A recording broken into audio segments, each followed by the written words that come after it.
কি হলো বিহারি, তুমি আমার কথা শুনলে না? কাশিতে গিয়ে আমি তোমার বউঠানকে খুঁজে পেয়েছি। মোহিনীর সাথে আমার চুনির বিয়ে দে, ওকে এই ঘরে তুলবো।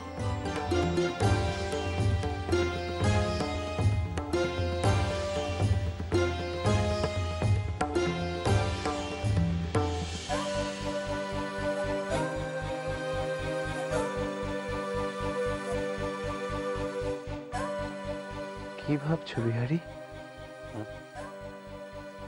না, দেখি তোমার নাইটা দেখি।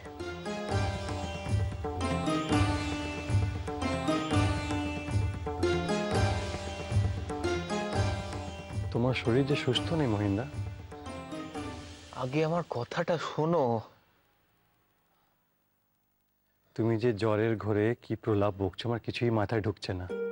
কোনো প্রলাপ নয় বিহারি। তা না তো কি মহিন্দা? তুমি তো তোমার মাকে ছাড়া কিছুই বোঝো না, সেই তো তোমার কাছে শ্রেষ্ঠ। আর তুমি কখনোই কোনো মেয়েকে বিশেষ আমল দাওনি, তাই তোমার কাউকে পছন্দ হয়েছে এ কি বিশ্বাসযোগ্য? বিহারি, তুমি বুঝতে পারছো না, তুমি বুঝতে পারছো না আমি কি বলতে চাইছি। আমি বুঝতে পারছি মহিন্দা, তুমি শুয়ে পড়ো, তোমার বিশ্রামের দরকার, শুয়ে পড়ো। কিন্তু বিহারি, তুমি বিশ্রাম করো, আমি ওষুধের ব্যবস্থা করছি।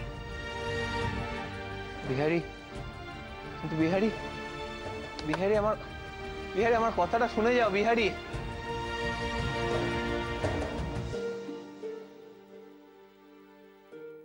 মহিন্দা ওসব কি বলছিল?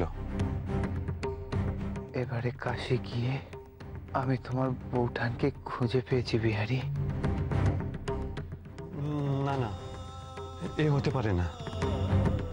কাকিমা যে ওদিকে এত কিছু ভেবে বসে আছে, মহিন্দার সঙ্গে বিয়ে দিয়ে তার আশালতাকে নিজের কাছে এনে লাগবে। কাকিমার সেই স্বপ্ন কি তবে ভেঙে যাবে? আর আশালতা, তার কপালে কি তবে আরো হেনস্থা, আরো অপমান লেখা আছে? এমন নিশ্চিন্ত আশ্রয় কি তবে আর জুটবে না তার?